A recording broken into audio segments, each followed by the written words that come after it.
మోంతా తుఫాను రైతాంగాన్ని నిండా ముంచింది. పల్నాడు జిల్లా పెదకూరపాడులో పత్తి పంట దెబ్బతింది. ఇక ప్రభుత్వమే ఆదుకోవాలని రైతులు కోరుతున్నారు. మరింత సమాచారం జలాలపురం నుండి కూడా మా ప్రతినిధి రవికృష్ణ అందిస్తారు.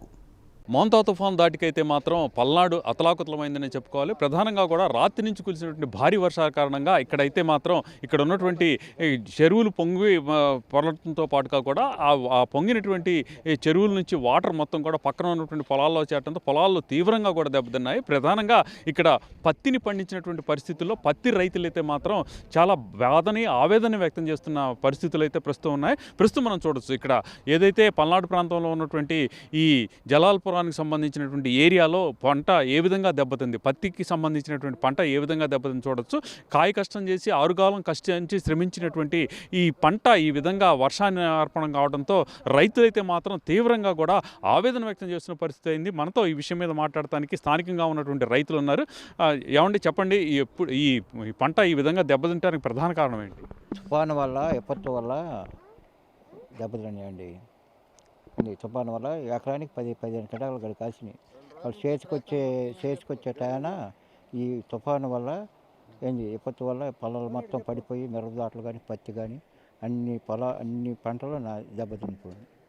అంటే ప్రధానంగా ఇక్కడ ఏ పంటలు పండిస్తూ ఉంటారు?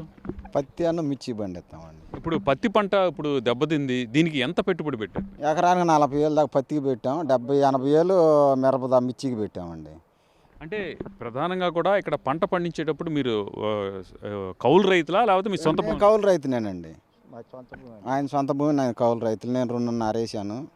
ఎకరానికి 70-80,000 పెట్టాను మిర్చికి. అంటే కౌలు ఎంత చెల్లించారు? కౌలు 20,000 అండి. కౌలు 20,000. తర్వాత దీనికి సంబంధించి సాగుకి ఎంత ఖర్చు అయింది? సాగుకి 70-80,000 అయినాయండి. నారు కానీ విత్తనాలు కొనటం కానీ పెంచి మళ్ళీ నాటు వేసుకోవడం ఇప్పుడు ఈ స్థితిలోకి వచ్చింది. బాగా కాయలు పడ్డాయి. ఇంకొక నెల పోతే కాయలు కొయ్యాల్సింది మేము నవంబర్ చివరాఖరికి. అసమంటిది తుఫాన్ దెబ్బతిన్నాం. ఇప్పుడు మరి మీ పరిస్థితి ఏంది? మీరు సొంతంగా డబ్బులు అనేవి మీ సొంతంగా పెట్టుబడి పెట్టారా లేకపోతే బయట నుంచి అప్పులు తెచ్చుకున్నామండి. సొంతంగా 10,000-5,000 ఉంటాయి కానీ అప్పులు తెచ్చుకున్నాం. ₹2 వడ్డీకి అప్పులు తెచ్చుకున్నాం.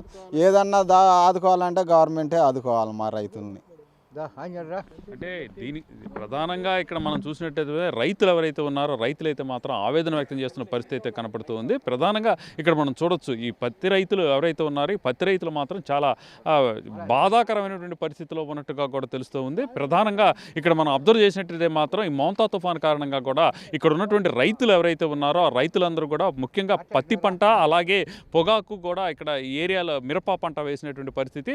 పత్తి పొలాలు మాత్రం పూర్తి స్థాయిలో కూడా ఈ వర్షార్పణం అయిపోయినటువంటి పరిస్థితిలో ఎకరానికి 70,000 వరకు కూడా నష్టం వచ్చిందని తెలియజేస్తున్నారు. అదేవిధంగా కూడా ఇక్కడ ఎక్కువగా పంట వేసినటువంటి వ్యక్తులందరూ కూడా కౌలు రైతులు కావడంతో వాళ్ళు మరింత ఆవేదన వ్యక్తం చేస్తున్నామని చెప్తూ ఉన్నటువంటి పరిస్థితి అయితే ఉంది. ప్రధానంగా కూడా వాళ్ళ పెట్టుబడులు మొత్తం బయట నుంచి అప్పులకి వడ్డీలకి తెచ్చినటువంటి డబ్బులు, అటువంటిది వర్షార్పణం అయినటువంటి నేపథ్యంలో వాళ్ళ ఆవేదన అయితే తీవ్రంగా ఉన్నది. అలాగే వాళ్ళైతే మాత్రం ప్రభుత్వం తమను ఆదుకోవాలని కోరుకుంటున్న పరిస్థితి అయితే కనపడుతుంది. కెమెరా పర్సన్ లక్ష్మణ్తో రవికృష్ణ, ప్రైమ్ 9 న్యూస్, పల్నాడు నుంచి.